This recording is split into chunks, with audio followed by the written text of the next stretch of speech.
Boa noite, Vale dos Sinos. Que coisa linda ver essa plateia maravilhosa. Eu quero reconhecer vocês, primeiramente. Agradecer por estarem aqui e pela decisão, né? Para estar aqui, nós temos que tomar uma decisão. Então, uma grande salva de palmas, primeiramente, a vocês.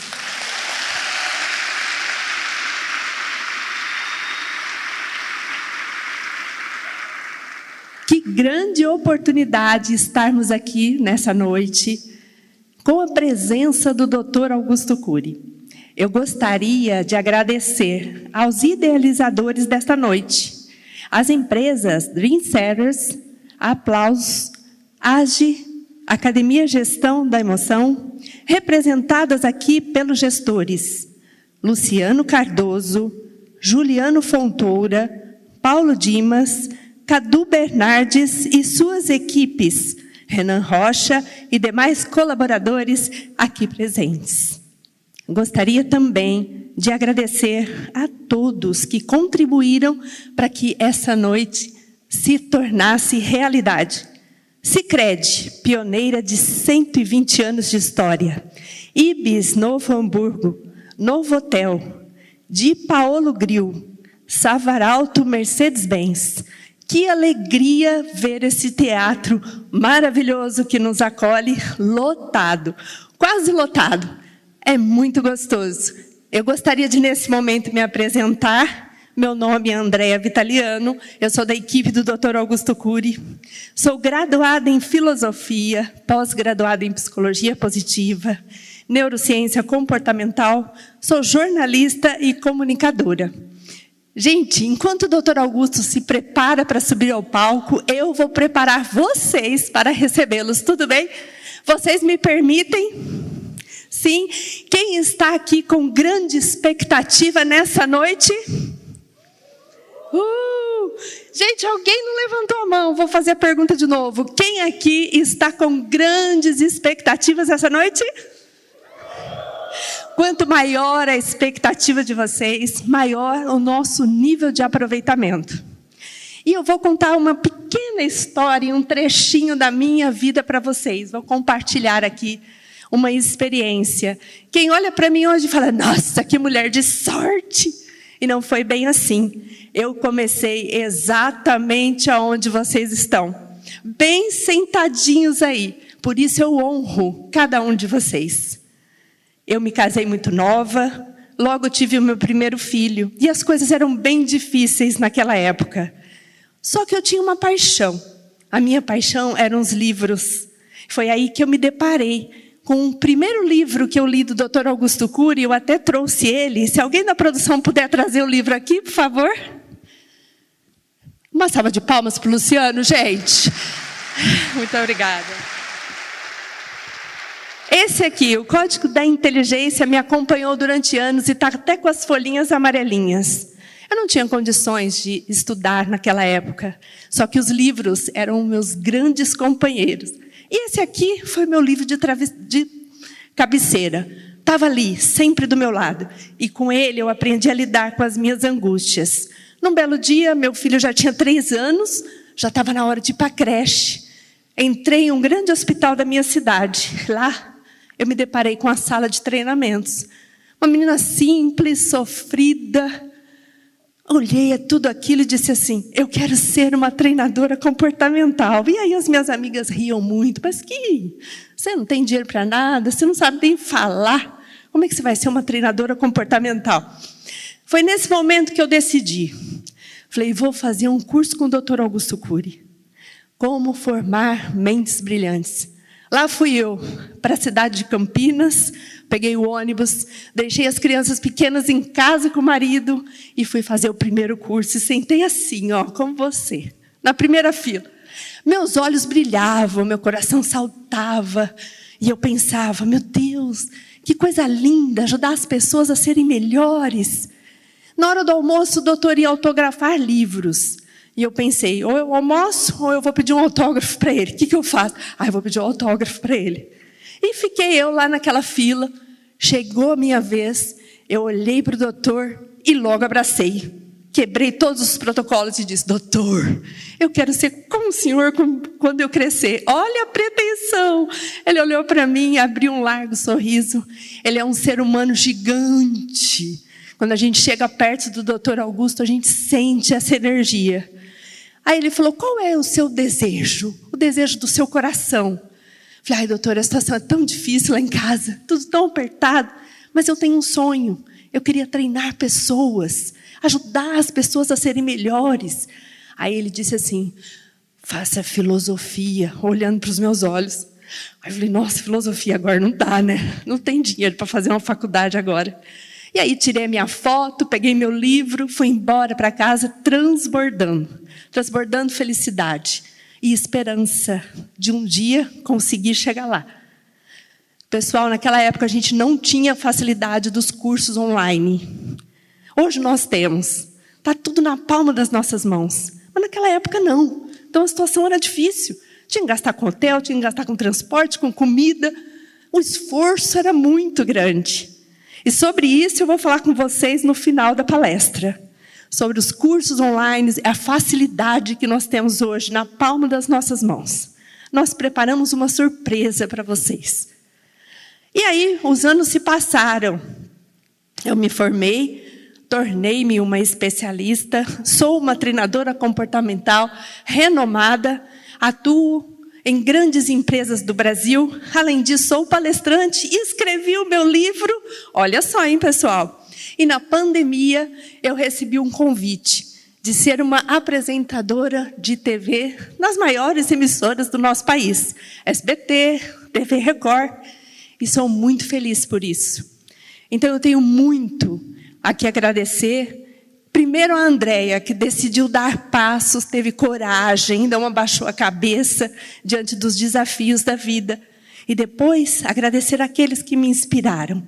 E o doutor Augusto foi um deles. Está aqui, gente, ó. E esse eu ainda não tenho o autógrafo dele, hein? Depois eu vou pedir.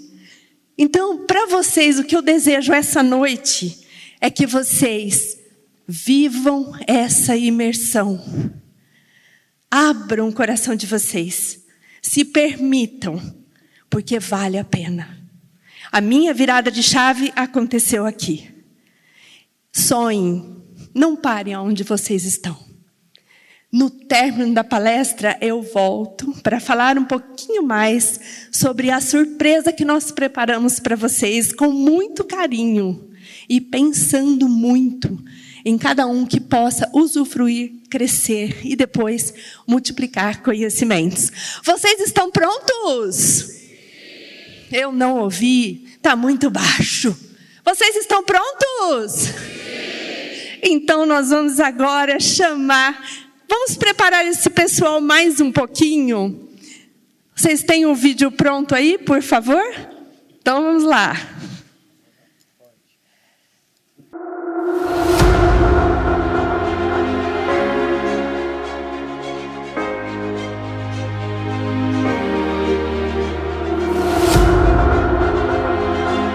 E você precisa sonhar nessa sociedade cada vez mais massificadora.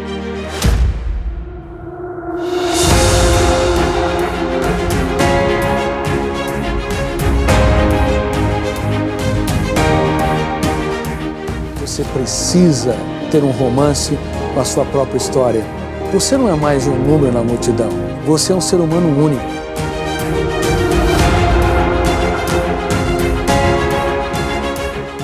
Antes de namorar alguém, você tem de namorar a sua vida.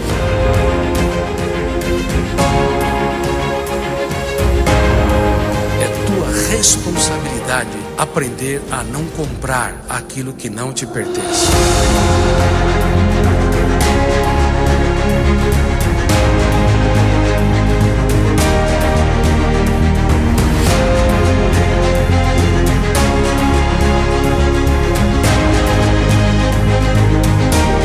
Os seres humanos, por não conhecer o teatro da sua mente, frequentemente não atuam como diretor do seu próprio script.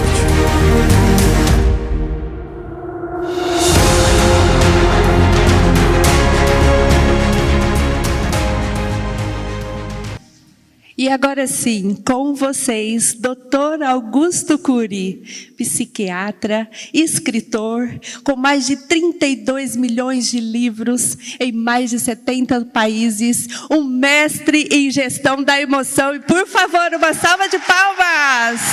É um prazer enorme. Obrigado, Andréa. Muito obrigado, Andréa. Que honra. Muito obrigado. Muito obrigado. Uma pergunta muito importante. Vocês querem ser meus espectadores ou meus alunos nesta noite? Não sabem aonde se meteram. Vou provocar vocês, questionando o tempo todo, para que vocês possam entrar em algumas camadas mais profundas da mente humana. Infelizmente, nossa espécie, a única que pensa e tem consciência que pensa, e meio a 10 milhões de espécies, pelo menos, nós nunca honramos adequadamente a última fronteira da ciência, que é o processo de construção de pensamentos. Homo sapiens, espécie pensante, mas que nunca estudou de maneira profunda e detalhada o que é o pensamento, sua natureza, seus tipos e seus processos construtivos. Isso trouxe sequelas e consequências importantíssimas em toda a evolução das civilizações, inclusive em todo o processo educacional e na formação de seres humanos que fazem a diferença no teatro social. Se vocês ficarem confusos durante minha exposição, esse é um dos meus objetivos. Porque não apenas precisamos entrar no planeta Terra e conhecer o planeta Terra de maneira adequada, mas conhecer o planeta Mente e penetrar em camadas, como eu disse, mais nobres e que nos leva a ser uma espécie que pode ser inteligente, lúcida, coerente, relaxada, tranquila, bem-humorada, mas se nós não aprendermos adequadamente a gerenciar a nossa psique, pode nos tornar também irritadiços, mal-humorados, pessimistas, mórbidos, impulsivos, intolerantes, autopunitivos, tímidos, fóbicos e assim por diante. Em primeiro lugar, quantos pensamentos vocês produzem por dia? Quantos? Quem acha que produz centenas, levante as mãos. Milhares, levante as mãos.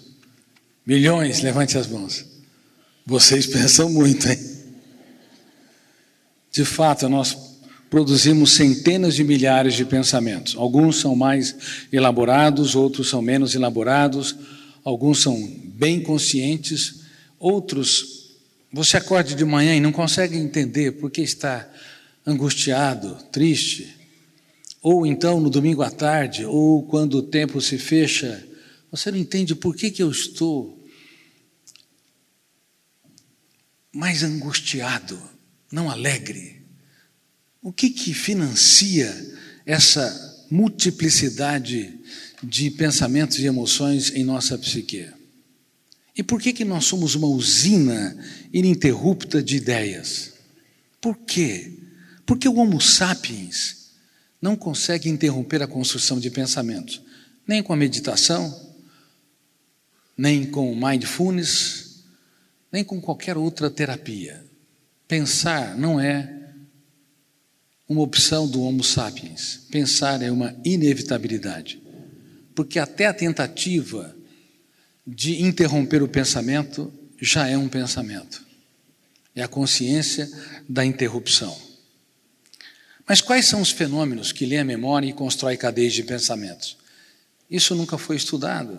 Freud, ele foi o grande divulgador do inconsciente, mas não teve oportunidade de estudar os fenômenos que atuam em milésimos de segundos, como agora, na sua mente, no seu córtex cerebral, que atuam abrindo janelas, levando vocês a compreenderem cada verbo que eu conjugo tempo espacialmente, cada pronome, cada adjetivo.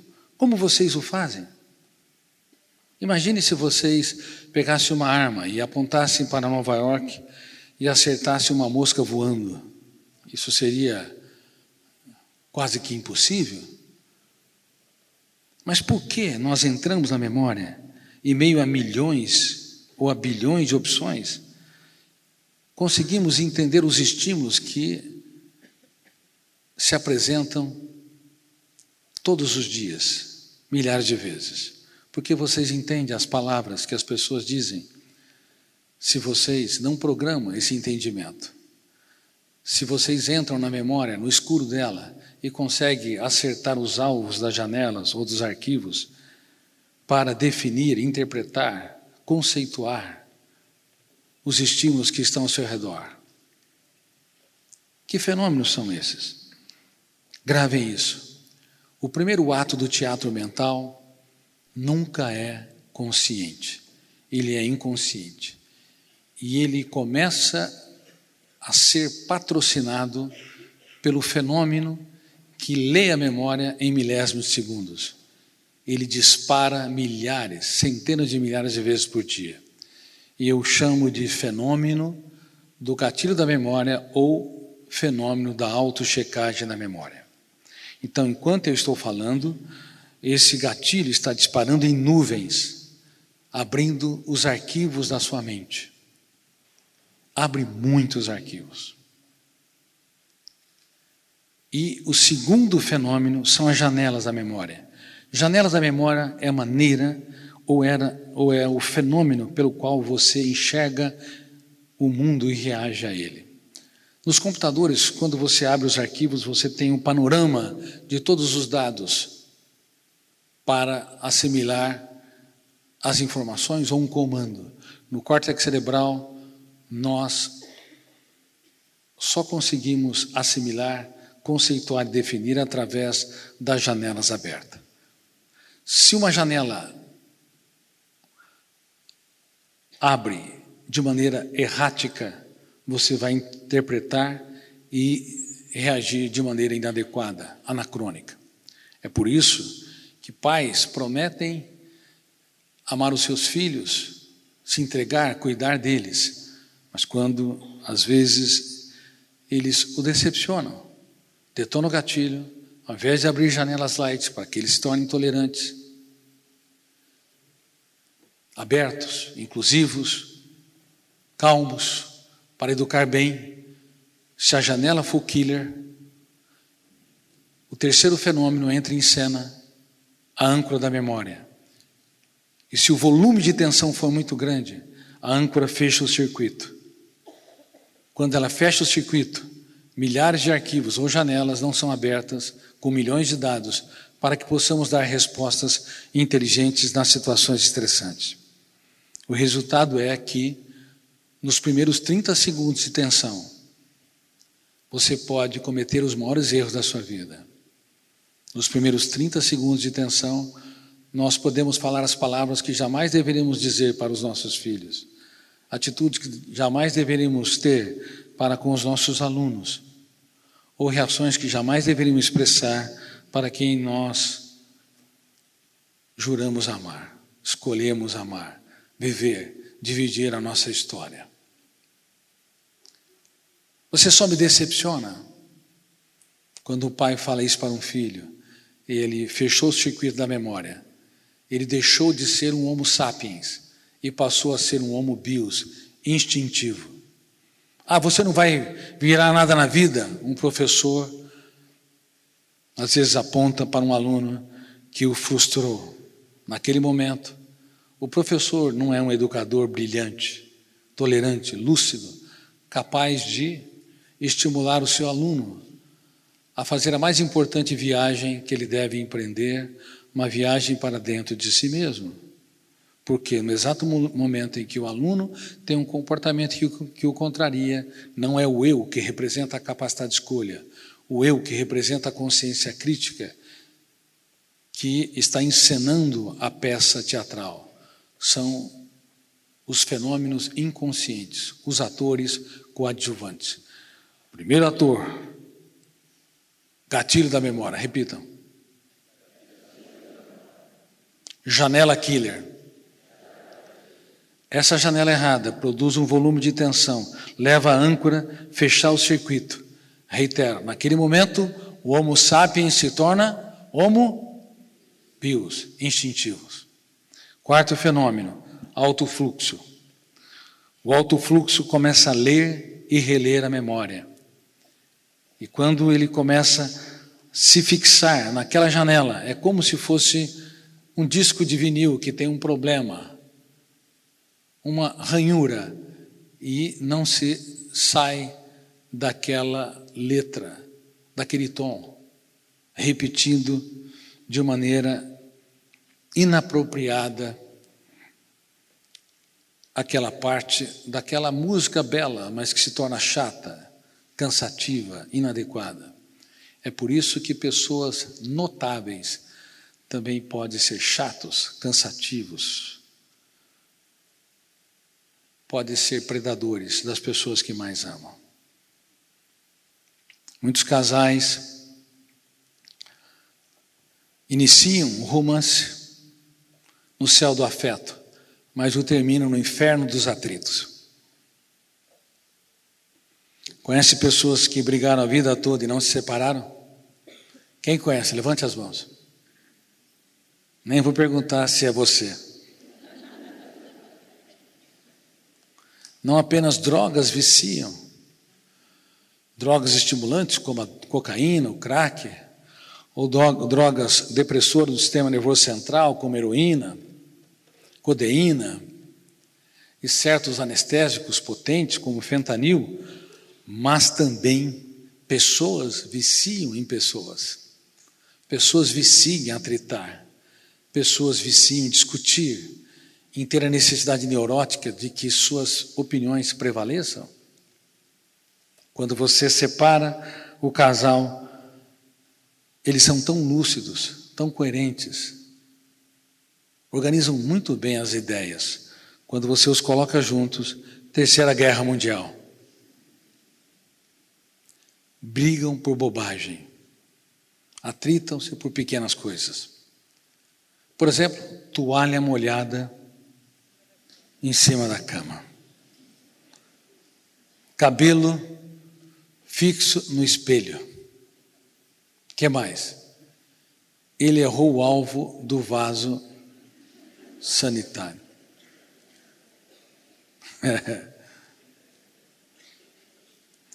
E o problema é que quando ele erra o alvo, mais uma crítica, mais uma pressão, mais registrou janela, killer, mais ele vai errar o alvo.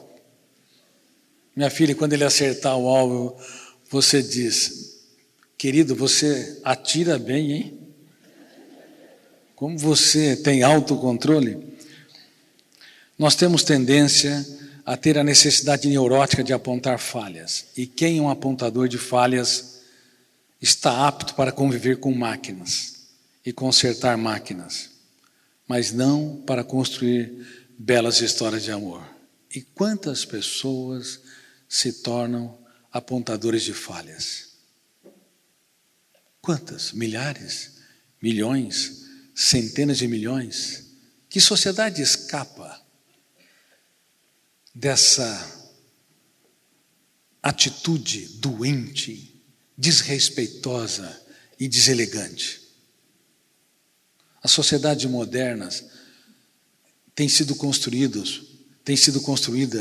pela necessidade neurótica de querer mudar o outro por apontar a falha do outro, sem entender os fenômenos inconscientes que atuam nos bastidores da mente e que, como eu disse, não foram estudados. E neste país que não valoriza os seus cientistas, eu tive o privilégio, durante mais de 3 décadas, estudá-los. E escrevi mais de 3.000 páginas sobre esses fenômenos. E quando eu falo sobre eles, por exemplo, para os meus alunos do mestrado e doutorado da USP, eles ficam perplexos, porque nunca ouviram falar sobre isso. E são mestrandos e doutorandos das mais diversas áreas. Não aprenderam isso no ensino básico, não aprenderam na graduação e não aprenderam nada na pós-graduação. Não aprenderam a gerir a sua mente, O seu eu é uma aeronave sem piloto, dirigida por copilotos, gatilho, janelas, âncora e alto fluxo, sem um plano de voo adequado. Então, cuidado. Não há seres humanos que seja plenamente coerente, porque o primeiro ato do teatro mental é consciente ou inconsciente? Sempre inconsciente.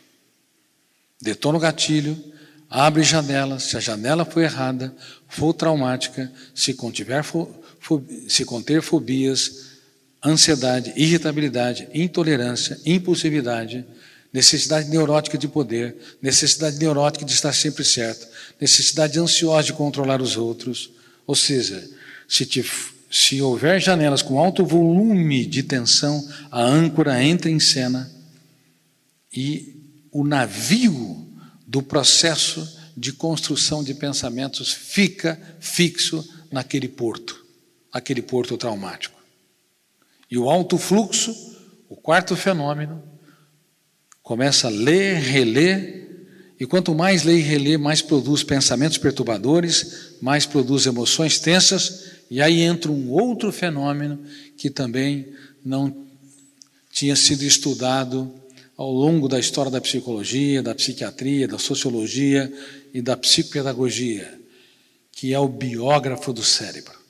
Fenômeno RAM, registro automático da memória. Podemos repetir? Registro.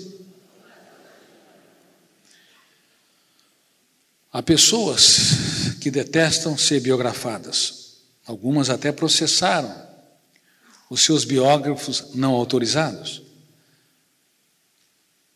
Talvez porque falaram inverdades ou colocaram e tornaram públicos algumas informações privadas, independente das razões que um ser humano rejeita biografias não autorizadas. O fato é que é um biógrafo não autorizado e implacável no seu córtex cerebral que está registrando tudo que você ama, está registrando em destaque tudo que você detesta. Se você detesta alguém e quer vê-lo a milhares de quilômetros longe da sua história, sinto muito, ele vai dormir com você e vai perturbar o seu sono. E a nossa espécie, por não ter estudado essa última fronteira da ciência, não entende que, ainda que possamos ter desafetos e até inimigos fora de nós, mas ninguém pode causar tanto dano à nossa mente, à nossa personalidade, ao prazer de viver, como a nós mesmos. Em destaque, ninguém pode causar tanto dano como o nosso eu, se ele não assumir os papéis fundamentais como autor da própria história, como gestor da emoção, como diretor do nosso script, como piloto da aeronave mental. E este eu, como não é trabalhado, enriquecido, treinado na educação mundial, nós entramos nessa complexa vida sem proteção, sem filtrar estímulos estressantes, sem proteger a nossa psique. Com uma certa frequência, eu dou treinamentos, conferências para magistrados da Associação de Magistrados do Brasil e das mais diversas sessões nos estados. Eu faço por me preocupar muito com essa classe profissional. A solidão do cargo, o excesso de trabalho destes profissionais notáveis e também lidar com problemas diários os expõe a altos níveis de estresse, assim como os médicos são expostos a altos níveis de estresse e dentre todas as especialidades, a psiquiatria é que está mais sujeita a elevados níveis de ansiedade, inclusive a transtornos emocionais que pode levar ao suicídio, à dependência de drogas e outras afecções. Mas vamos falar sobre a questão jurídica. Quando eu dou conferências para esses profissionais, eu sempre comento que na Constituição há uma garantia da propriedade privada. Todo ser humano tem uma propriedade ou alugada ou que comprou, e ele toma posse, e um estranho não pode invadir essa propriedade. É direito dele manter a integridade dessa propriedade. Ninguém pode sentar no seu sofá sem pedir licença, ou abrir sua geladeira sem pedir licença, sem que você conheça. Você tem portas e janelas que protegem minimamente esta propriedade, mas a mente humana, ela é frequentemente terra de ninguém. Um olhar atravessado compromete o dia, uma crítica a semana, uma decepção, um mês, uma traição, pode gerar uma janela traumática ou killer duplo P, porque o biógrafo do cérebro registra de maneira privilegiada. Uma janela traumática duplo P tem duplo poder, um poder de ser encontrada como uma agulha no palheiro. Encontrar uma agulha no palheiro é muito difícil, mas é incrível. Quando você tem uma janela killer duplo P, alguém te decepcionou, alguém te frustrou intensamente, alguém te contrariou, fez uma crítica injusta, registrou de maneira intensa, fazendo com que o alto volume emocional faça com que o gatilho dispara. Quando ele dispara, ele encontra exatamente aquela agulha no palheiro, aquela janela com alto volume de tensão. É por isso que o Homo sapiens, tão inteligente, tão lúcido, essa espécie que escreve livros, essa espécie que produz as artes, a escultura, a pintura, a arquitetura, essa espécie que produz ciência, que valoriza seus cientistas com premiações, como o Prêmio Nobel, é uma espécie tão incoerente. É uma espécie que não filtra os estímulos que depõem contra a nossa própria saúde mental. É uma espécie frequentemente ingênua. É por isso que é tão fácil adoecer, e é por isso que as estatísticas são tão assombrosas. 1 em cada 2 pessoas tem ou vai desenvolver um transtorno psiquiátrico ao longo da vida. Olhe para quem está ao seu lado. Se não for você, vai ser ele ou ela. E se você apontou o dedo, a tua situação é pior.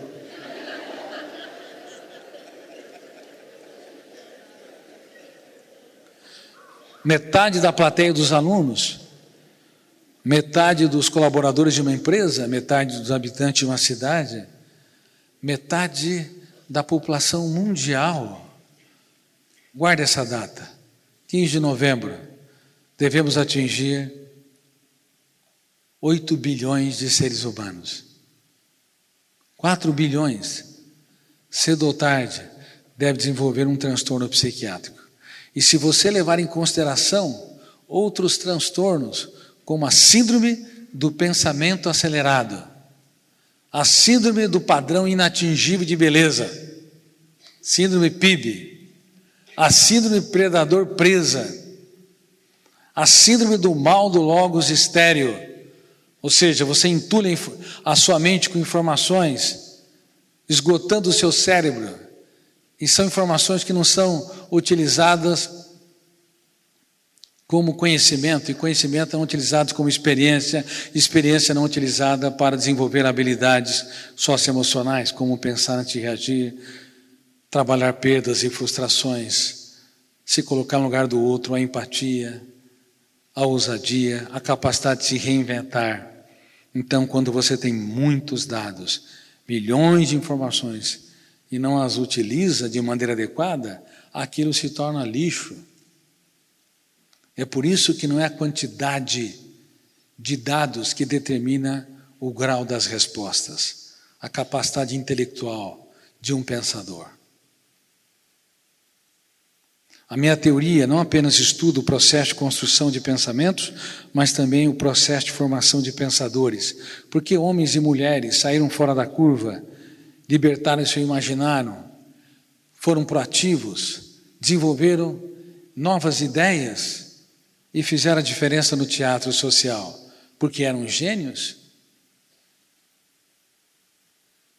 Nós temos tendência a supervalorizar o QI, a supervalorizar a capacidade de resgatar informações, mas não é o resgate de dados que determina um grau de um pensador.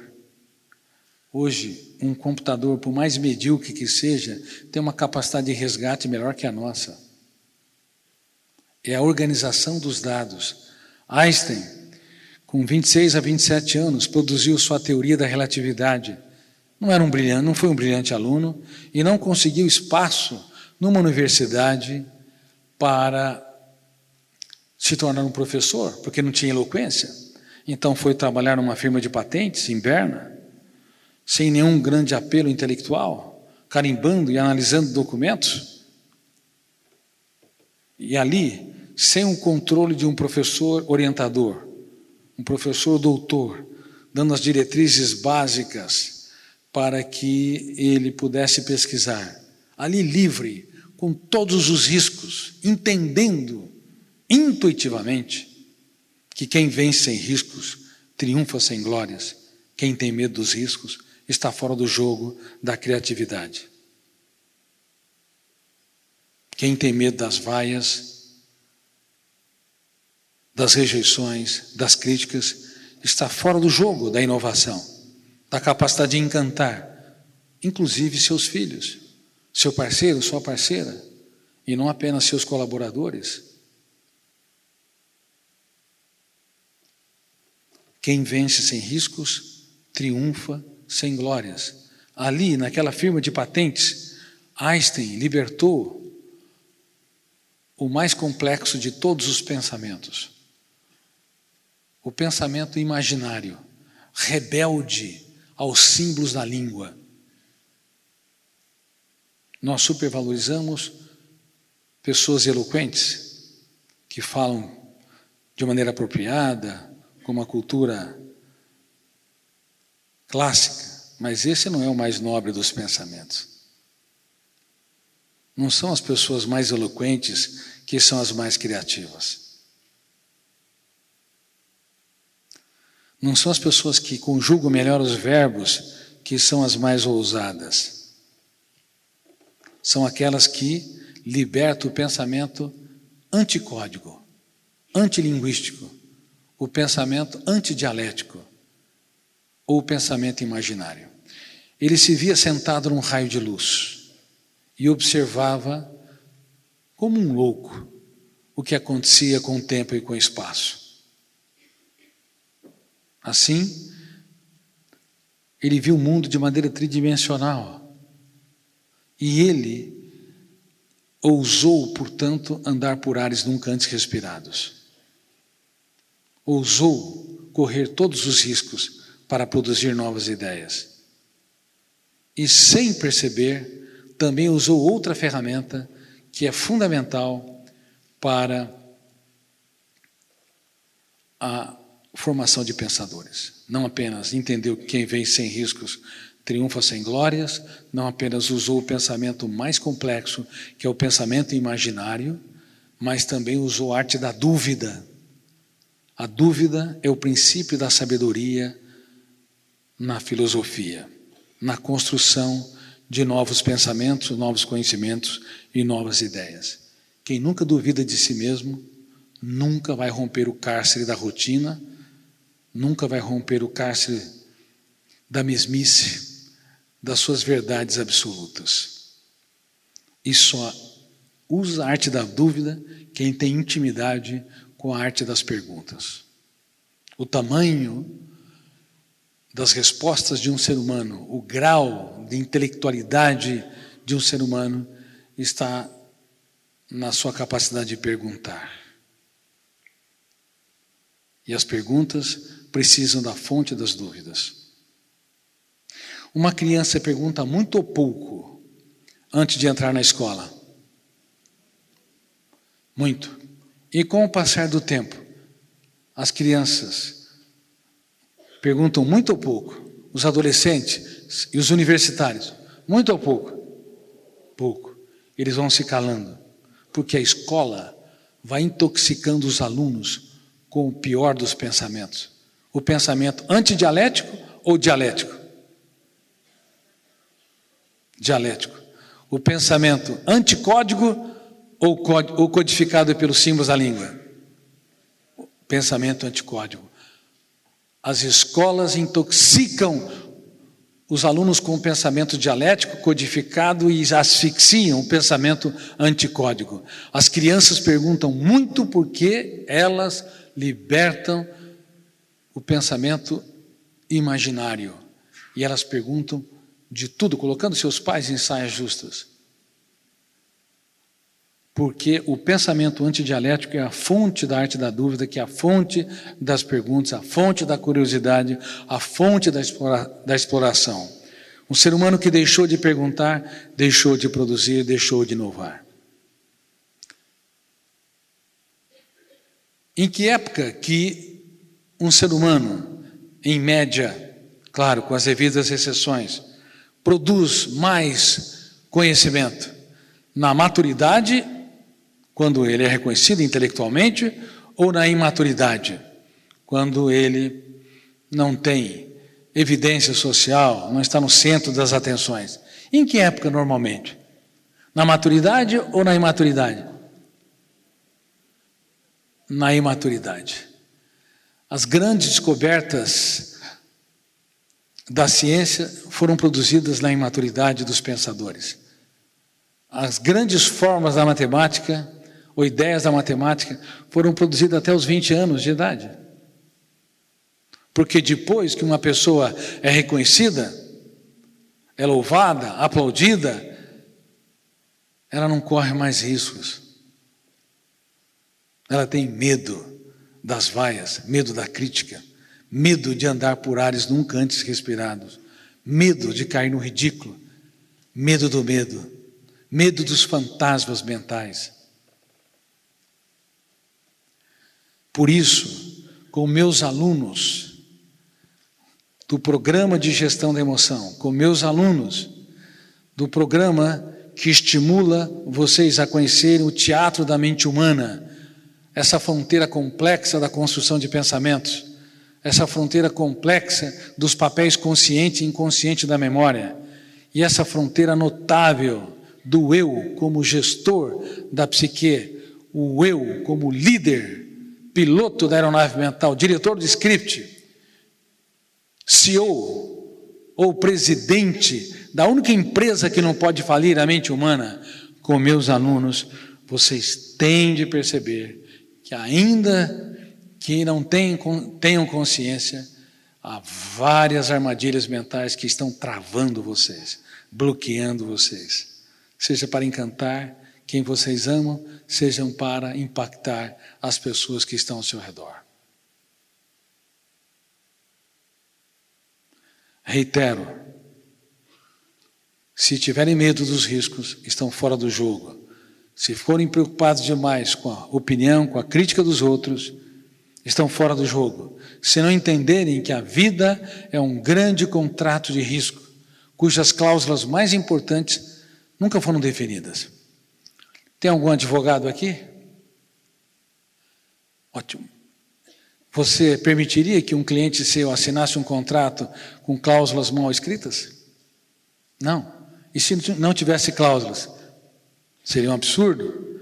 Mas nós entramos no jogo da vida com o maior contrato de todos os tempos, sem cláusulas nenhuma. Aplausos e vaias fazem parte do processo. Fracassos e sucessos, perdas e ganhos fazem parte da nossa história.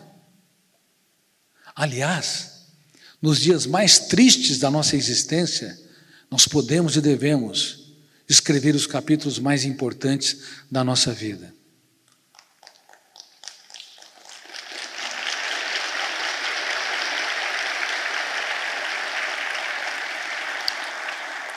Muito obrigado. Eu era a segunda nota da classe no ensino médio, de baixo para cima. Aí, reunidos os amigos para falar o que nós queríamos ser no futuro. Uns agrônomos, outros advogados, arquitetos e assim por diante. E eu, ingenuamente, falei, eu quero ser um médico e um cientista. Silêncio geral. Sabe aquele silêncio que você detesta? Depois vieram os deboches. Aí eu aprendi a primeira ferramenta de gestão da emoção. As principais decisões de um ser humano são solitárias. Não pode depender da plateia, nem dos mais próximos. Elas são de foro íntimo. Então, eu resolvi mudar o status quo da minha história. E só dependia de mim. E eu comecei a estudar 12 a 14 horas por dia e entendi a segunda ferramenta de gestão da emoção. Sonhos não são desejos. Desejos são intenções superficiais que não resistem aos problemas, às dificuldades, às crises, às intempéries do dia a dia, do início da semana, da segunda-feira. Nós vivemos na era dos desejos. Desejo de ter bons amigos, desejo de ser um excelente profissional, desejo de ser um pai, uma mãe que educa mentes brilhantes, desejo de encantar as pessoas, de nos encantar. Desejos. O inferno emocional está cheio de pessoas que amam os desejos. Sonhos são projetos de vida. Sonhos, quando são verdadeiros, nos controlam, mesmo quando o mundo desaba sobre nós, mesmo quando ninguém nos apoia, nos incentiva. E sonhos têm de estar mesclado com outra ferramenta, disciplina, garra. Sonhos sem disciplina produzem pessoas frustradas, que nunca materializam os seus projetos.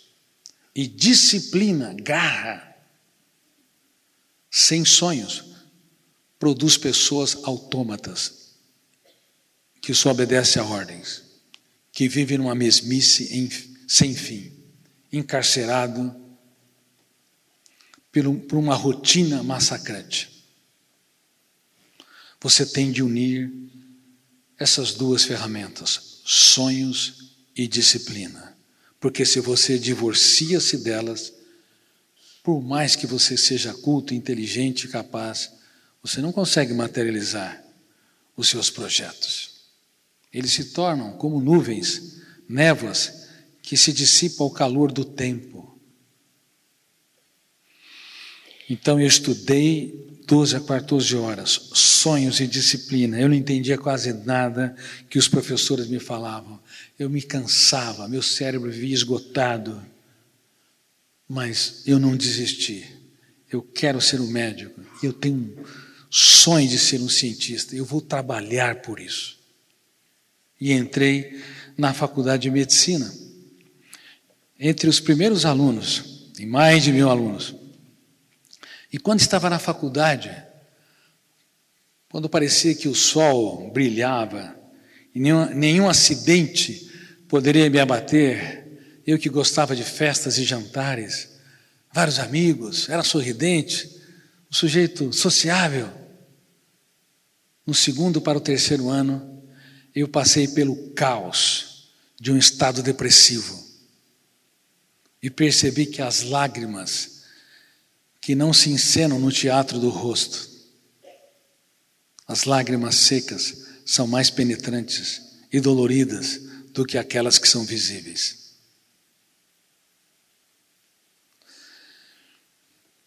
E eu era uma pessoa hipersensível. E mais para frente, como pesquisador, como construtor de conhecimento, e não apenas como psiquiatra, fazendo mais de 20.000 sessões de psicoterapia e atendimentos psiquiátricos, atendendo casos graves da minha cidade, da minha região, de outros estados, de outros países, casos muito graves. Eu entendi lá atrás que ou a dor me constrói ou ela me destrói. É um jogo que vocês têm de estar claro. Não se curve à dor em hipótese alguma. Você tem que se curvar humildemente diante da vida e agradecer milhares de pessoas que estão ao seu redor, o ar que você respira, o coração que pulsa, mas não se curve à dor nunca, porque ela é implacável. A dor da depressão, a dor do pânico, a dor das fobias, inclusive a dor da alodoxafobia. Existem mais de 100 fobias que assombram o ser humano. Uma delas é a alodoxafobia. Conhece? É o medo da crítica, da opinião, dos haters. Sem elogios, tem menos preponderância e impacto do que um hater, quando o ser humano ele supervaloriza a opinião dos outros. É importante valorizar? Claro, supervalorizar é um cárcere. É importante você dar resposta social? Sim, mas se você aumentar os níveis de expectativa do retorno dos outros, é um calabouço. Até porque as pessoas próximas são aquelas que mais nos frustram. A dor me constrói ou me destrói. Eu não me curvei à dor. Eu comecei a escrever sobre ela. Por que eu não tenho autocontrole? Porque eu sou sociável. Estou angustiado, sem prazer, sem canto. Eu olho para as pessoas, eu vejo elas na rua, as mais simples, com as profissões mais humildes cantando, e não há nada que me alegra. Porque não tenho gerenciamento dos meus pensamentos perturbadores? O que são esses pensamentos? Qual a natureza deles?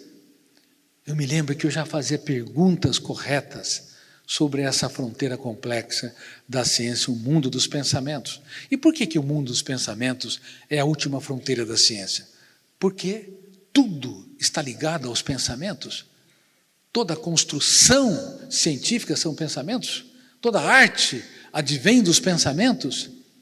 As relações humanas não existiriam sem os pensamentos. E a emocionalidade também, sem os trilhos do pensamento, não há consciência do objeto amado, do objeto que causa encanto, do sujeito que me causa tristeza, angústia, ansiedade.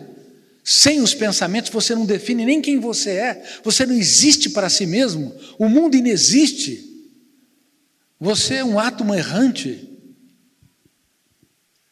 Então eu perguntava, o que é o pensamento? Que natureza, como ele se constrói? Por que eu não tenho o mínimo controle sobre eles? Eu escrevia mais uma vez.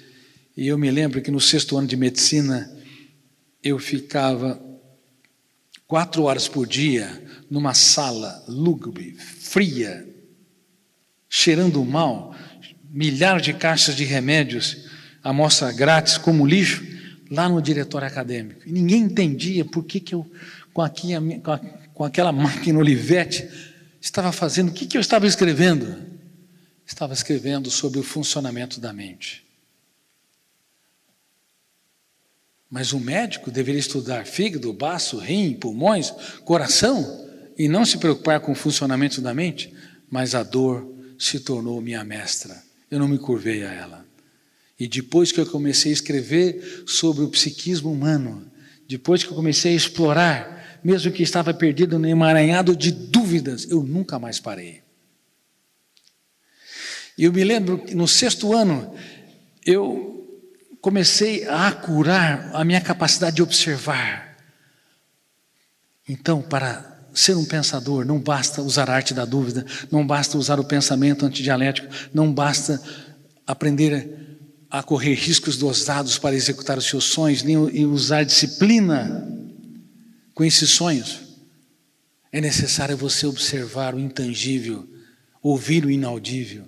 Eu ficava perplexo ao ver pessoas diante de uma televisão por horas a fio, e sabia que uma pessoa não ficava diante de um quadro, por exemplo, a Mona Lisa de Da Vinci, no Louvre, por minutos sem se distrair. Mas por que milhões de pessoas todos os dias se fixam na TV e ficam ali vidradas por horas a fio?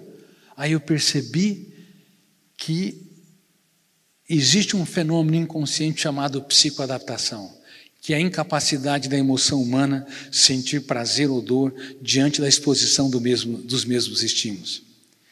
E tinha vivenciado isso no 1º ano da faculdade de medicina, quando nós entramos na sala de anatomia, 16 corpos nus, e os colegas entraram no primeiro dia e algumas pessoas saíram chorando, porque o sonho da medicina naquela faculdade, que é uma das melhores do país, começava pela morte.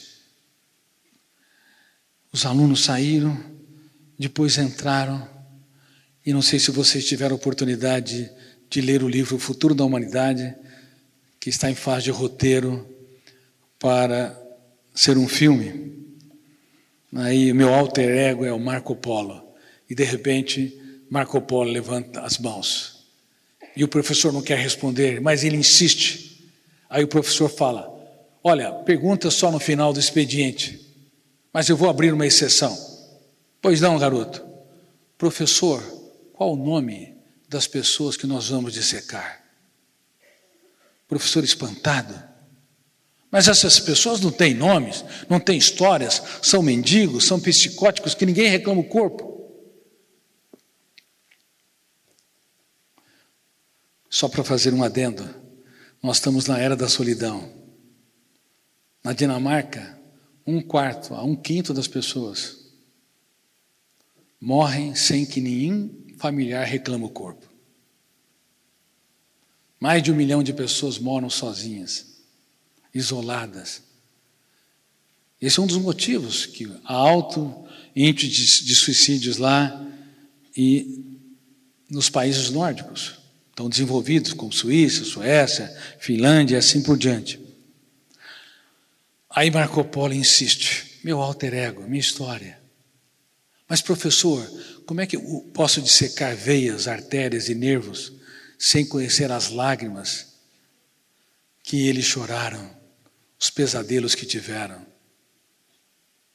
os sonhos, as mais importantes experiências? E o professor rechaça aquele aluno, dizendo: olha aqui, garoto, se você quer ser um policial, você escolheu a profissão errada. Se não confia em mim, vá no departamento de anatomia e vai tentar encontrar uma história desses corpos. Quem sabe há algo interessante que possa nos animar. E Marco Polo foi procurar e não encontrou. E fez muitas tentativas. Ali havia só uma palavra, ou uma frase. O poeta da vida identificou um dos corpos. Enfim, ele foi procurar, até que, depois de indas e vindas, encontrou um mendigo que cantava What a Wonderful World na praça. E era aquele que identificou algum dos corpos.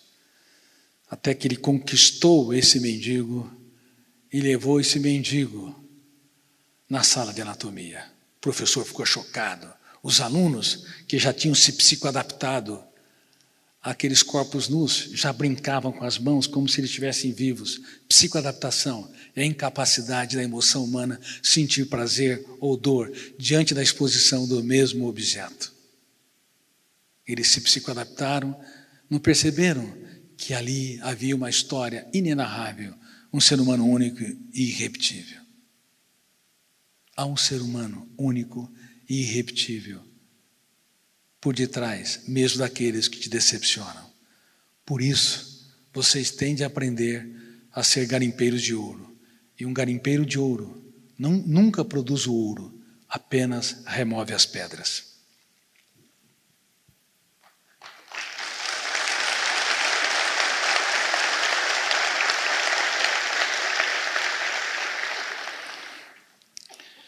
Bom, o mendigo entrou e ele olhou para uma mulher e falou: Maria, você aqui, quantas vezes você deu o pouco que tinha para aqueles que nada tinham?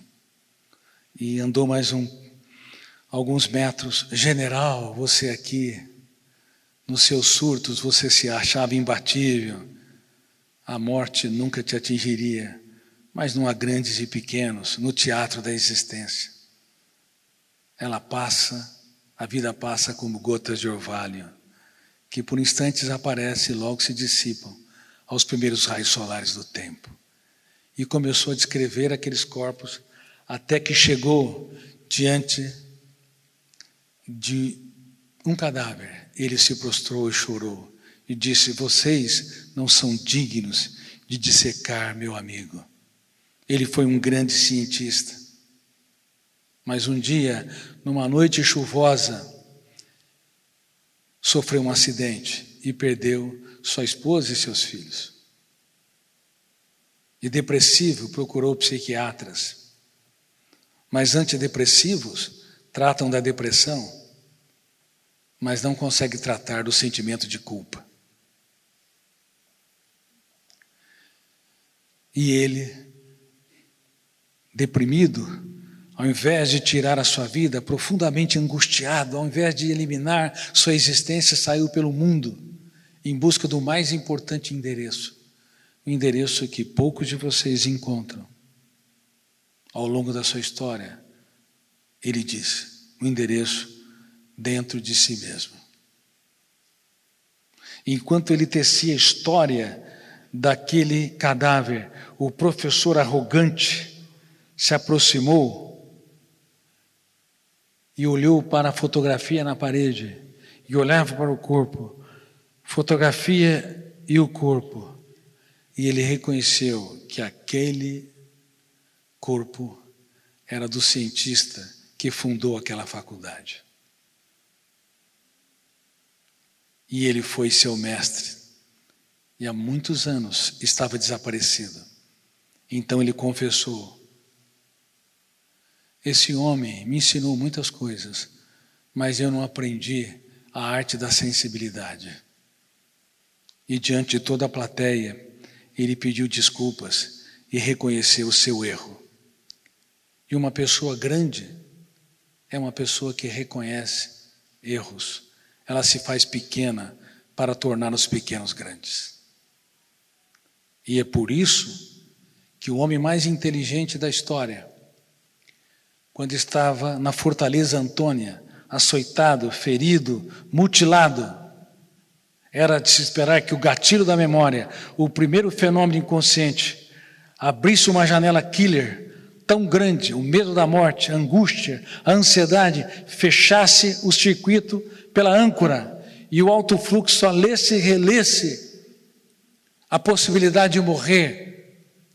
Mas para espanto da psiquiatria e da psicologia, quando o seu aluno mais forte o negava, negou uma, negou duas, negou 3 vezes, e ele alcançou o seu aluno com o seu olhar. E ao invés de condená-lo, ele se tornou um garimpeiro de ouro, que removeu as pedras, sem dizer palavras. Ele gritou no silêncio: eu te compreendo. eu te compreendo. Eu sei que por detrás da sua atitude vexatória, da sua fragilidade, da sua negação, há um ser humano único e irrepetível. E quem detectou esse olhar foi um médico, o Dr. Lucas. Tinha que ser um médico. E infelizmente todas as religiões falharam por não estudar a mente desse homem sobre os ângulos da psiquiatria, psicologia, sociologia e psicopedagogia. E é dele isso, e através dele que eu cunhei essa frase: nunca alguém tão grande se fez tão pequeno para tornar os pequenos grandes. Os seres humanos que fazem a diferença na relação com as pessoas que amam não são os heróis que são apontadores de falhas, não são aqueles que pressionam, não são aqueles que se colocam acima dos seus pares, são aqueles que são capazes de falar das suas lágrimas para que eles aprendam a chorar, porque cedo ou tarde todo ser humano chora, senão com lágrimas úmidas serão com lágrimas secas. Um ser humano grande se faz pequeno quando fala dos dias mais tristes, fala dos seus fracassos, para que os seus colaboradores, para que os seus filhos, para que os seus alunos, até seu parceiro ou parceira entenda que não há céu sem tempestades, que a vida é um grande contrato de risco. Não há caminho sem acidente, e que só é digno do pódio quem utilizar as suas mazelas, suas crises e sua fragilidade para alcançá-los. Vocês querem alcançar o pódio? Não o pódio de ser o número 1. Eu já ajudei, tratei. Números 1. Algumas pessoas que brilharam no esporte, brilharam como empresários. E eu vi muitos miseráveis morando em palácios, porque se psicoadaptaram ao seu sucesso.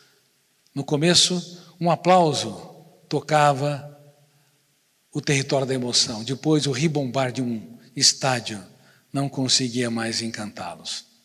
A psicoadaptação, ela é importante para que você diminua a dor diante de uma perda, de uma crise, de uma frustração ou fracasso. Aí você deixa de gravitar na órbita da dor e se reinventa, mas ela pode ser altamente encarcerante quando te faz perder a sensibilidade. Quando você valoriza mais um desafeto do que 100 pessoas que te apoiaram. Quando você valoriza mais um fracasso do que toda a história de resiliência que você já teve. Quando você rumina perdas, mágoas e frustrações. E não rumina aquilo que você superou, conquistou, e os períodos em que você se reinventou. Quem é que, de vez em quando aqui, sejam honestos e honestas, são meus alunos, rumina perdas, mágoas e frustrações? Levante as mãos. Quantas pessoas? Vocês podem ser justas com os outros, mas sobre o ângulo do programa de gestão da emoção, do eu como líder da mente humana, vocês são injustos com vocês. Podem ser ótimos para a sociedade, mas não são para si. Quem rumina perdas, mágoas e frustrações acrescenta pelo menos 10 anos na sua idade emocional. Quem sofre por antecipação aqui? Levante as mãos. Mais 10 anos. Quem é impaciente ou intolerante aqui? Levante as mãos. Mais uns 15 anos. Quem tem dificuldade de conviver com pessoas lentas aqui? Levante as mãos. Vocês não têm vergonha? Mais 10 anos.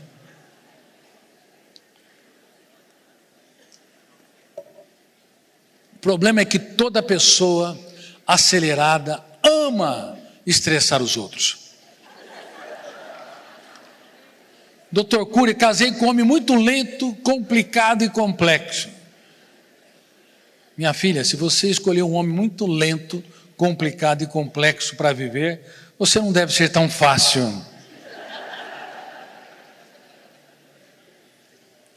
e você vai piorar mais. Ele se usar antitécnicas de gestão da emoção. Pressione ele, que o biógrafo do cérebro, fenômeno, registro automático da memória, vai arquivar janelas, killer.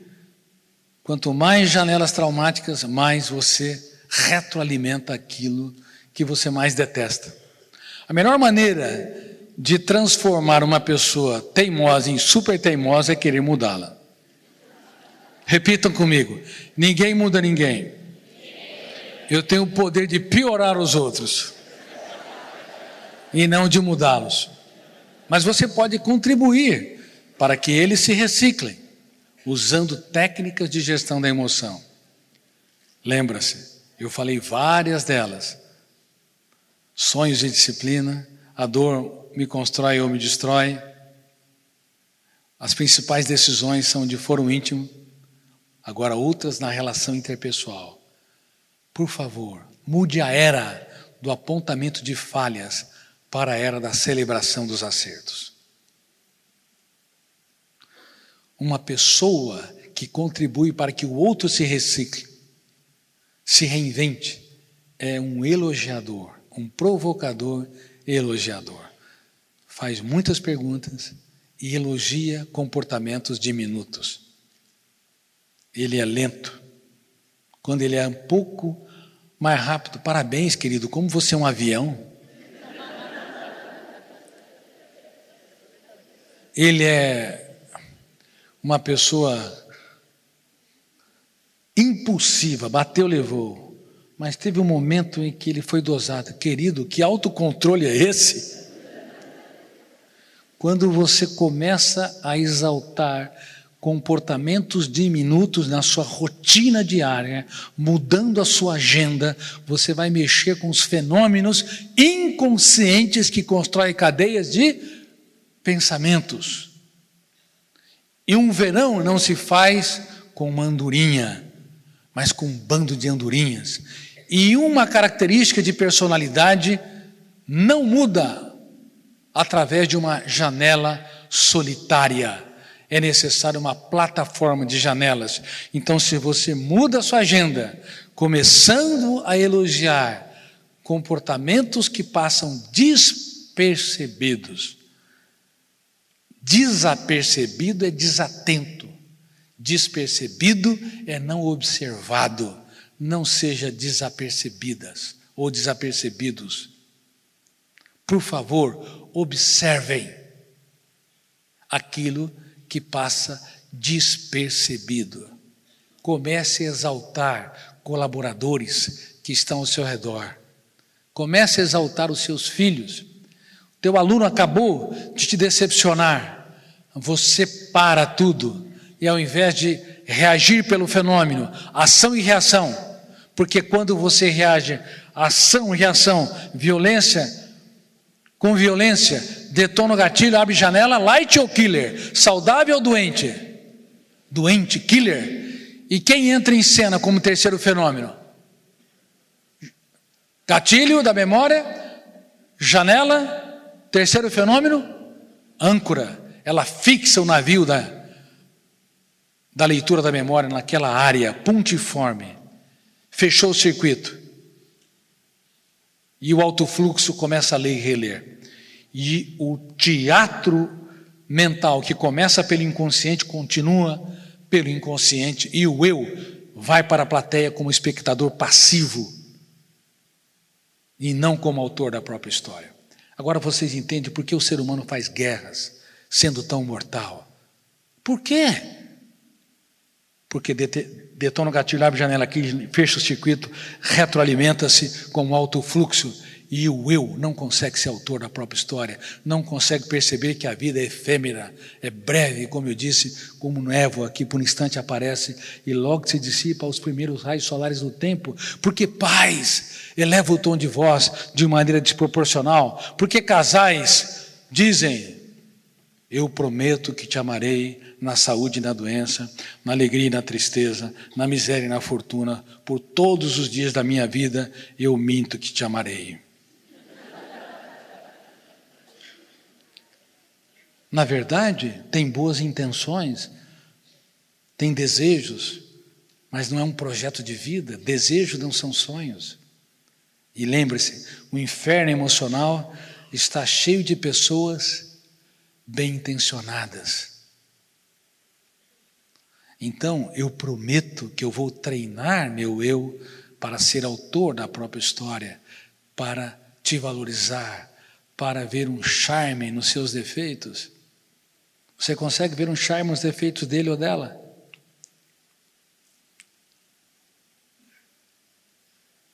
Ela é admiravelmente estressante. Não tente mudá-la, porque você vai piorar. Fica muito mais barato, muito mais agradável, muito mais relaxante você ver um charme nos efeitos dele ou dela. Gravem isso.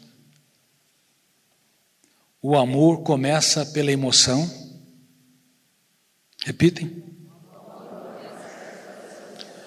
Mas só continua pela admiração. Se não se fizerem admiráveis, elogiarem mais e criticarem menos, abraçarem mais e excluírem menos, abaixarem o tom de voz, quando alguém eleva o tom de voz, vocês não vão se fazer admiráveis.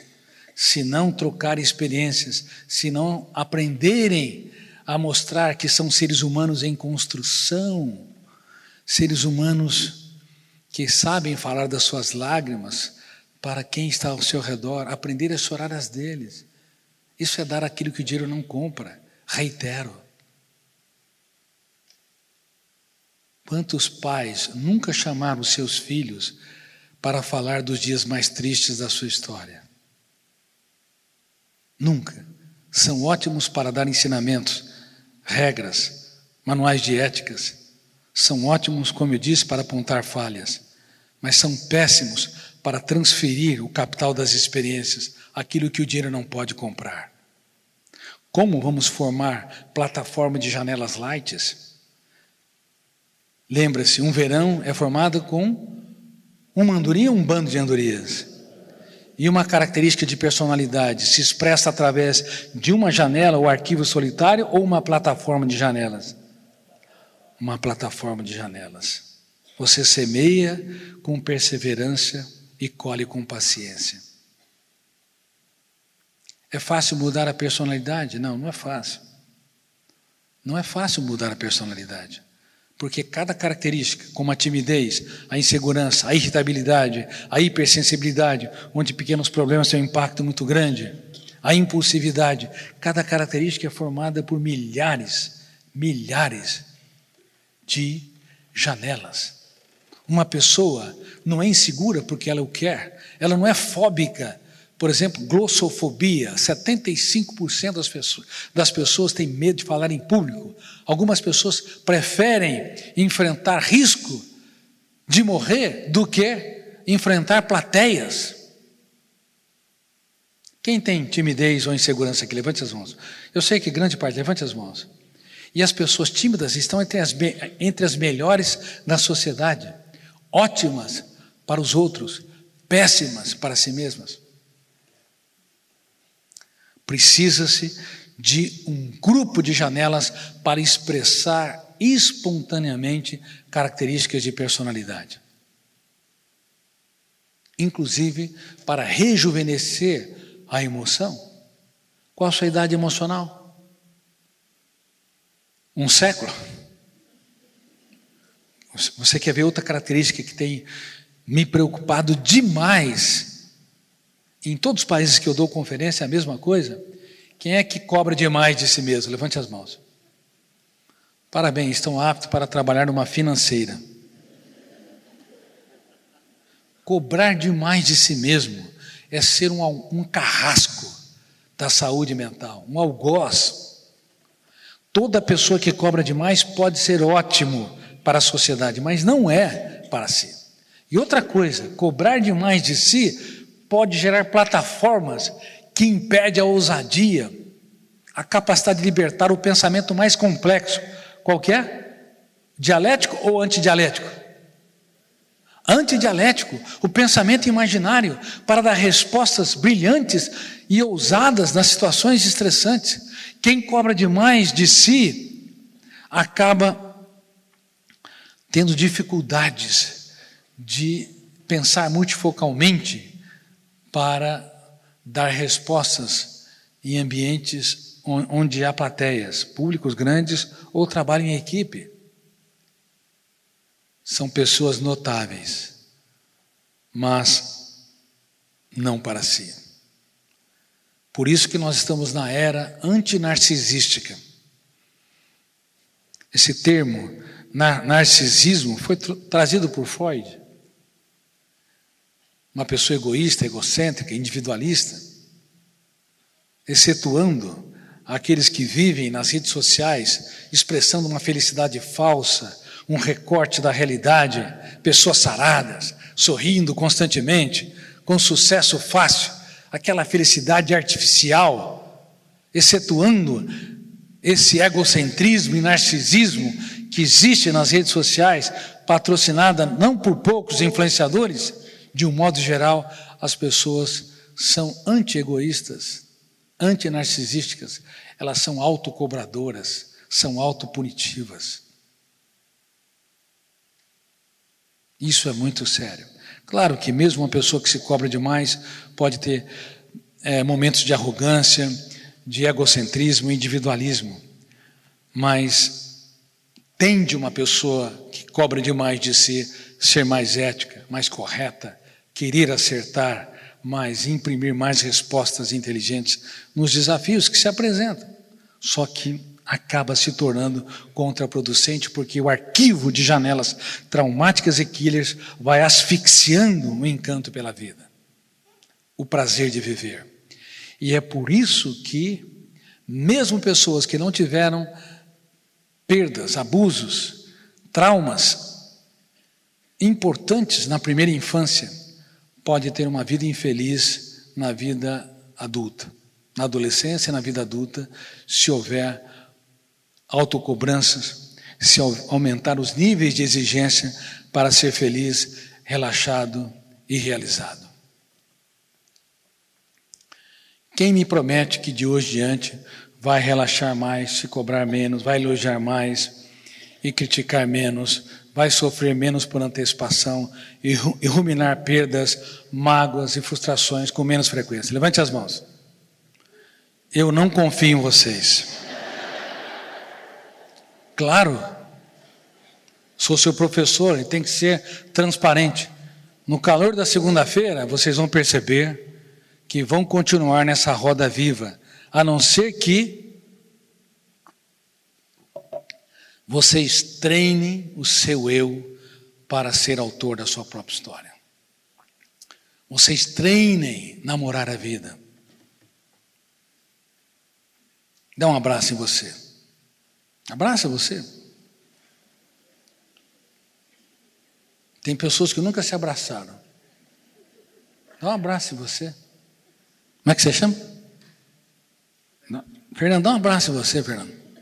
Todos vocês abraçados. Digam essas palavras. Eu te estresso. Te causo muitos problemas.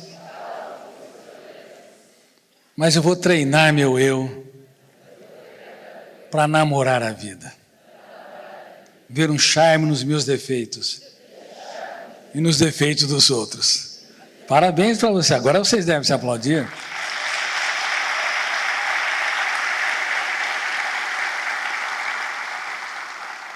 Então vamos lá, meus alunos. O primeiro ato do teatro mental é consciente ou inconsciente? Inconsciente. Quem são os 4 fenômenos? Quais são os 4 fenômenos que entram em cena no primeiro ato do teatro mental? Gatilho da memória. Ele dispara em milésimos de segundo. Abre janela. Segundo fenômeno. Se a janela for errada, killer. Terceiro fenômeno, âncora. Hiperfoco. Toda vez que é um hiperfoco, já foi. Perdeu a capacidade de raciocinar. Quarto fenômeno, alto fluxo, lê e relê e retroalimenta o ódio, a raiva, os ciúmes, retroalimenta a angústia, a ansiedade, retroalimenta as nossas mazelas mentais. Aliás, falando sobre ciúmes, qual que é a definição de ciúmes de acordo com o programa de gestão da emoção? Repitam comigo: ciúmes é saudade de mim.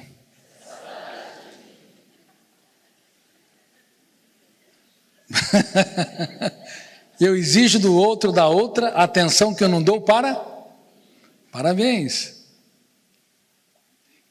Quem promete que vai dar atenção para si, levante as mãos.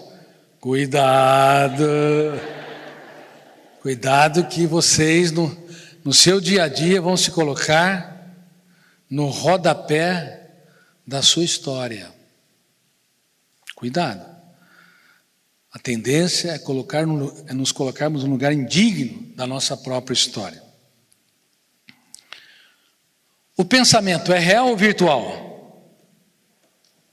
Quando um pai conversa com o filho, quando um psiquiatra ou um psicólogo atende um paciente que tem ataques de pânico, uma sensação súbita e urgente que vai morrer ou desmaiar, ou um quadro depressivo, ou um toque, transtorno obsessivo compulsivo, uma ideia fixa de conteúdo negativo e rituais comportamentais obsessivos para tentar aliviar as ideias obsessivas.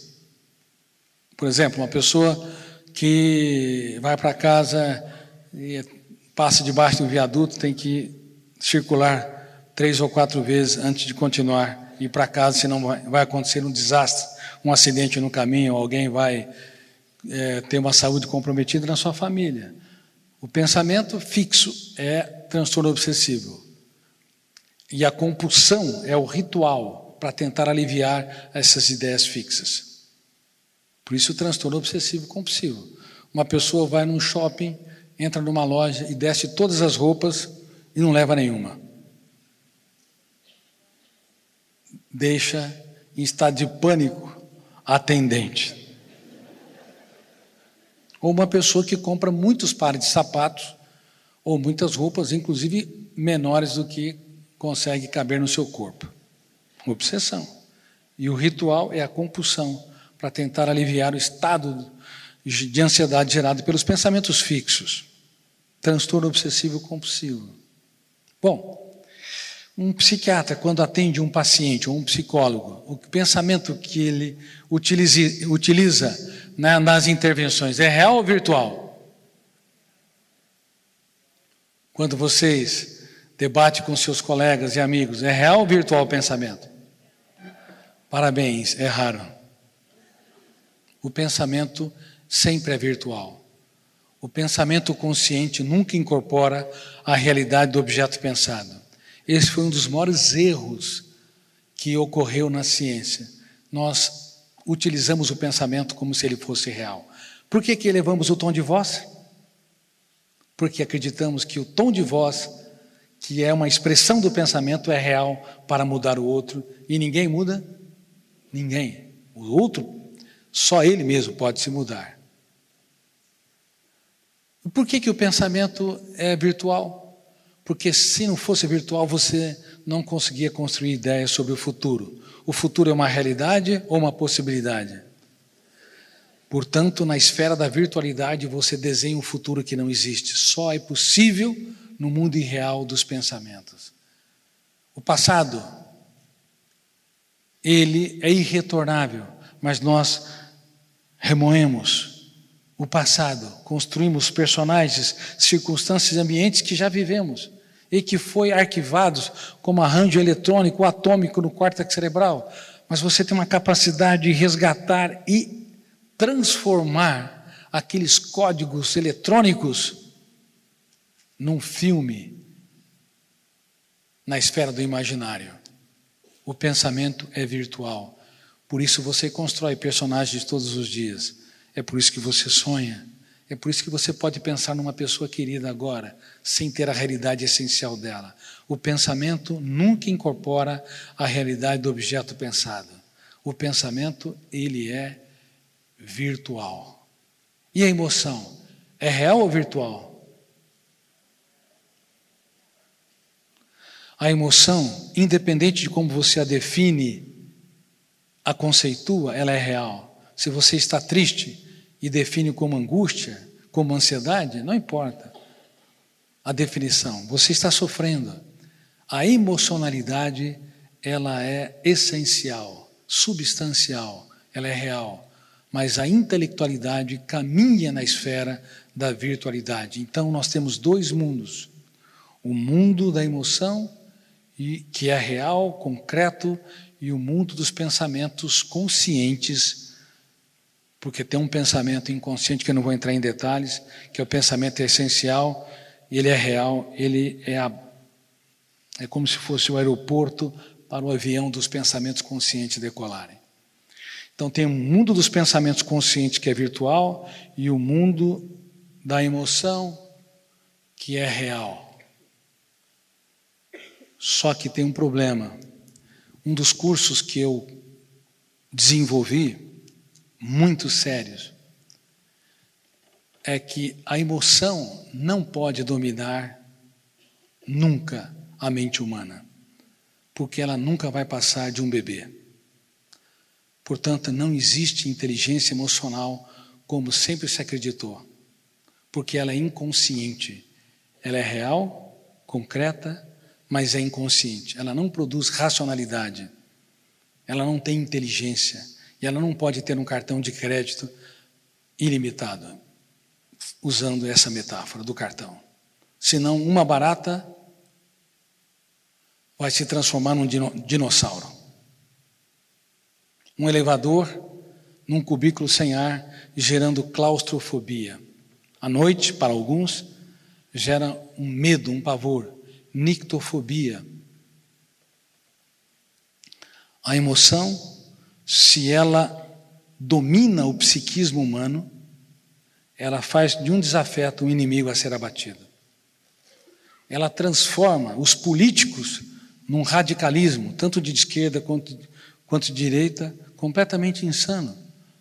Vocês já viram, num debate, dois opositores, em algum momento elogiar um ao outro? Não se elogia. E são dignos de elogio, claro, ainda que tenha defeitos graves, independente do partido, da ideologia e da militância. Aliás, eu tenho falado que isso é digno do poder, quem ama mais a sociedade do que sua militância ou seu partido. Isso é digno do poder, quem se curva diante da sociedade para servi-la.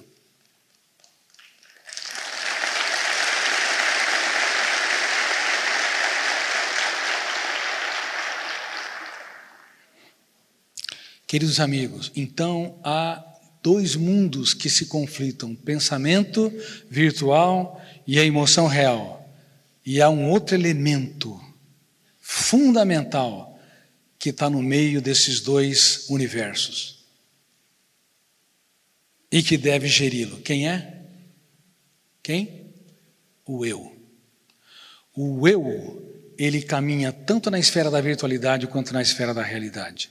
E uma das técnicas fundamentais de gestão da emoção é o eu como consumidor emocional responsável. Ele não pode comprar aquilo que não lhe pertence. Se alguém te ofendeu, e vai te ofender, algumas pessoas, sem que você mereça. Se alguém te rejeitou, e vai te rejeitar, em alguns momentos, sem que você mereça. Se houve críticas injustas, calúnias, a tua paz vale ouro, o resto é lixo. Mas há pessoas suicidando-se, ou tentando suicídio, ou pensando em suicídio no mundo todo, milhares, enquanto eu estou dando essa conferência, porque o eu não entende que ele tem de proteger a emoção, como um advogado de defesa o faz no fórum. Ele não pode comprar aquilo que não lhe pertence. Aquilo que você não causou, não te pertence. Não compre, não vivencie. Não deixe a emoção ter um cartão de crédito ilimitado, porque ela vai comprar. Ela é como uma criança numa loja ou num supermercado, querendo comprar tudo, porque não tem limites. A emoção, é a parte mais bela, mais poética, mais rica, mais notável.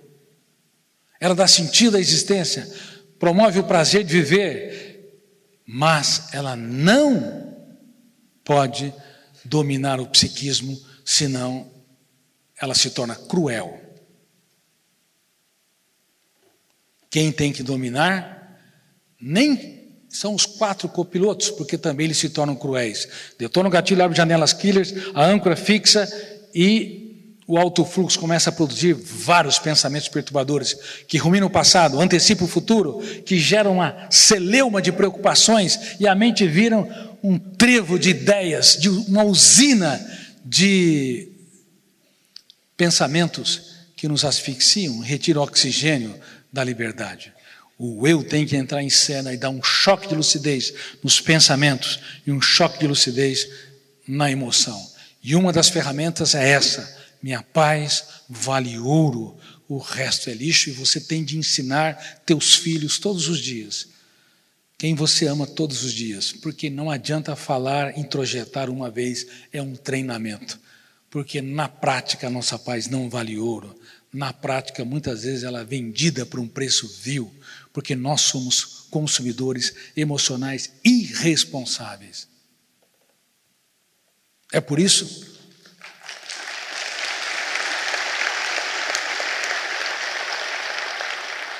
que alguns querem ser os mais ricos de um cemitério. É bom ganhar dinheiro? Claro, é preciso ganhar dinheiro. É importante que você trabalhe e tenha sucesso, até para contribuir com os outros. Mas se você não desfrutar do seu sucesso, isso é uma crueldade. Se você não relaxar, se você perdeu aqui, mas sabe que ganhou lá, e se você hoje claudica, se não se levanta e continua vivendo, porque você não é eterno, se você não fizer da vida um espetáculo único e imperdível, você não vai ter uma felicidade sustentável. E a felicidade não é obrigatória. A felicidade é um treinamento. Não há felicidade sem tristeza. Não há felicidade sem momentos de angústias. A felicidade real, ela mitiga, diminui os invernos, mas nunca os elimina. E expande as primaveras.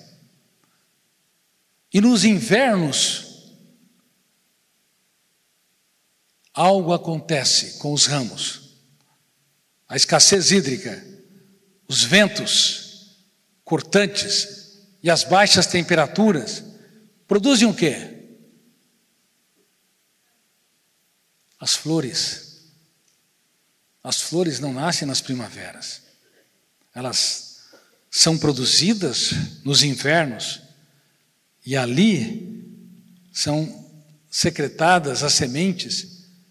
As flores desabrocham nas primaveras, mas elas são produzidas secretamente nos invernos.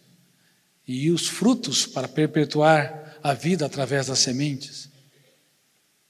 Não há felicidade sem intempéries. A vida é um contrato de risco, como ele disse, sem cláusulas definidas. E outra técnica importante que pode fazer com que protejamos mais a nossa emoção e mitigamos mais os invernos, ou transformamos os invernos em belas primaveras, é a técnica DCD. Duvidar, criticar e determinar. Você tem a responsabilidade de duvidar de tudo aquilo que te controla e é doentio. Duvide.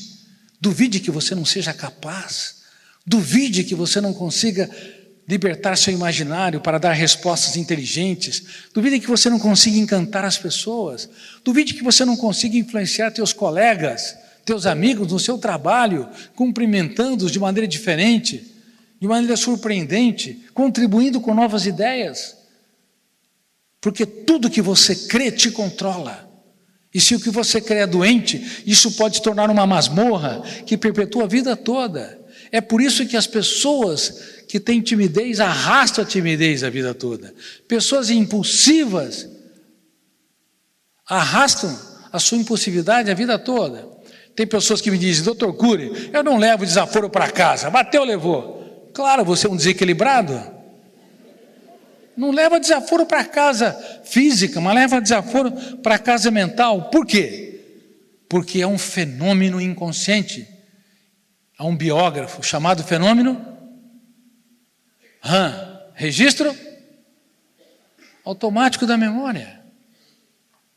Então, toda vez que uma pessoa reage impulsivamente, ação e reação, ela registra de novo mais uma janela que estimula mais a sua hiperreatividade, a sua impulsividade, a sua incapacidade de autocontrole nos focos de tensão.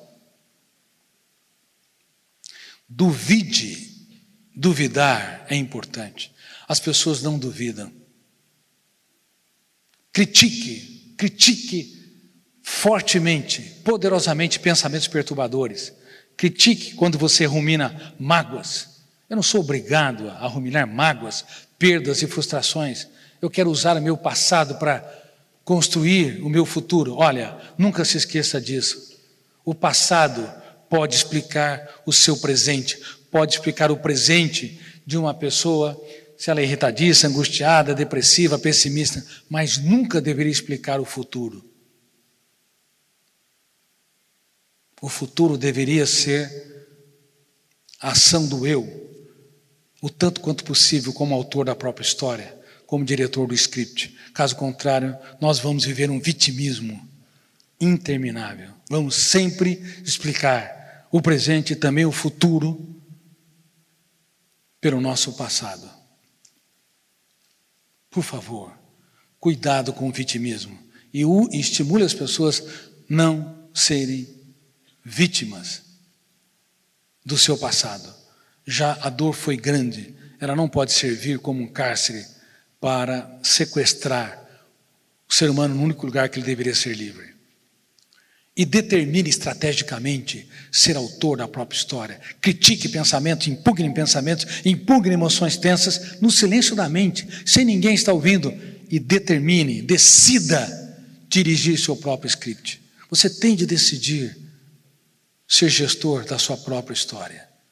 Decidir gerir a sua emoção. Decidir não se curvar à dor. Decidir que ela vai ser usada para te construir e não para se destruir.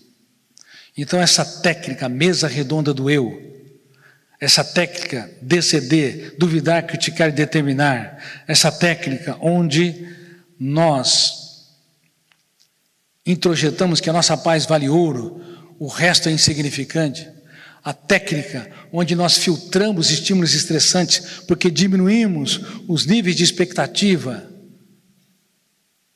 em relação aos outros. Se o retorno vier, ótimo. Se ele não vier, eu sobrevivo com dignidade, mas eu não terceirizo a minha felicidade em relação aos outros. E terceirizamos? Sim, muito mais do que imaginamos.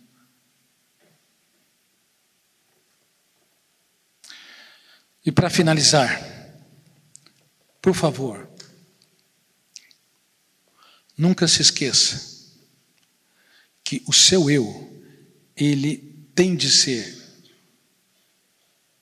um grande protetor da sua emoção, mas para protegê-la, você tem de perceber que é mais importante conquistar o coração do que ganhar a razão.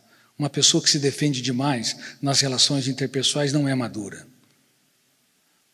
Uma pessoa que se defende razoavelmente tem maturidade, mas se defender excessivamente é imatura, porque não sabe pedir desculpas, não sabe se reciclar.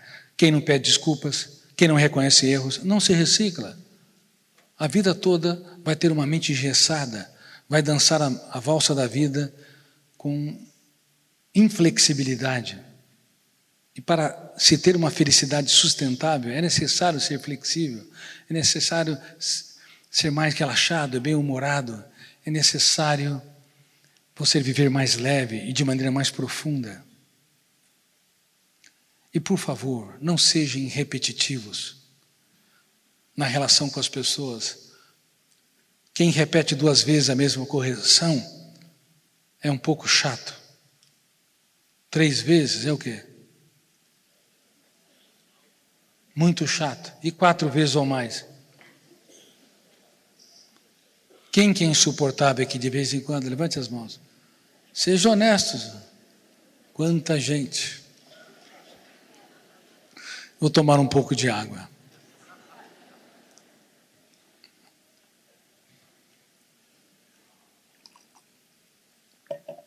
Quem me promete que não vai dar um cartão de crédito ilimitado à sua emoção, levante as mãos. Eu não confio em vocês. Quem me promete que vai treinar o seu eu a gerir a sua mente? Ótimo. Que você possa ser um grande gestor da sua emoção. E se geri-la, não tenha medo de falhar. E se falhar, não tenha medo de chorar. E se chorar, repense a sua vida, mas não desista. Dê sempre uma chance, uma nova chance para si mesmo e para as pessoas que estão ao seu redor. Os perdedores veem os raios e se amedrontam. Perdas, fracassos, crises, vaias, tantos estímulos estressantes. Eles recuam.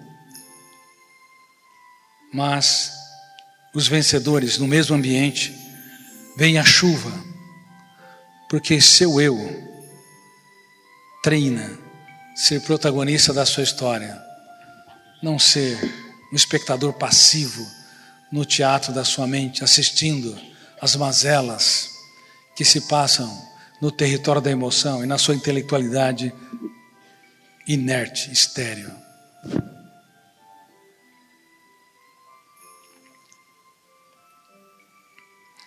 Jamais desistam das pessoas que vocês amam. Lutem sempre pelos seus sonhos. Mas que os seus sonhos sempre sejam projetos de vida e não desejos. Pois apesar dos seus defeitos, nenhum de vocês é mais um número na multidão, ou mais um número de cartão de crédito ou de identidade.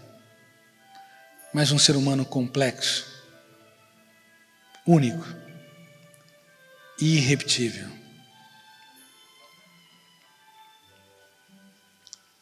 Feche os seus olhos. E como ser humano único, irrepetível e insubstituível, eu quero que vocês mapeiem, diante dessa palestra, treinamento, os fantasmas que te assombram, as características de personalidade que você tem e tem se tornado armadilhas mentais, os paradigmas, as verdades que não são verdades, que têm te asfixiado.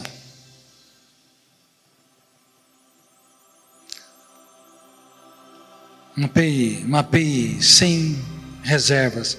Se você cobra muito dos outros ou cobra muito de si, se você é um apontador de falhas, reflita se você quer que todo mundo ao seu redor, ou pelo menos algumas pessoas, acompanhem o seu ritmo frenético de pensamento. Se você é hipersensível, se a sua emoção não tem proteção, se ofensas, mágoas, perdas te invadem com facilidade, você tem de mapear os fantasmas que te assombram.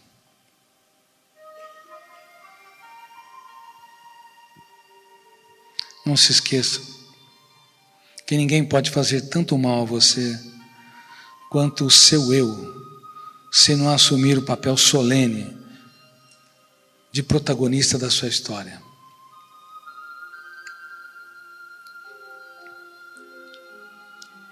Talvez você tenha que pedir desculpas para algumas pessoas caras. Talvez você tenha que pedir desculpas a você mesmo, por não se tratar com generosidade. Treine.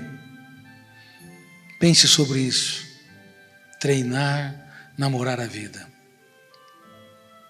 Viver mais leve e profundamente. Apontando menos erros. E procurando elogiar 3 vezes por dia, pelo menos, quem está ao seu redor. nesta belíssima, mas brevíssima existência, deixe um legado nos solos de quem você ama.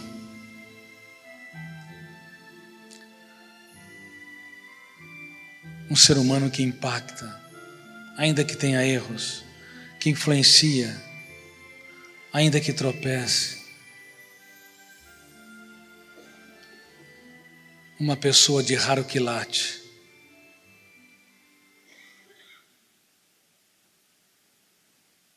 Abra seus olhos. Eu não me curvaria diante de reis e de celebridades. E nem de políticos, mas eu me curvo humildemente diante dos meus alunos. Muito obrigado por vocês existirem.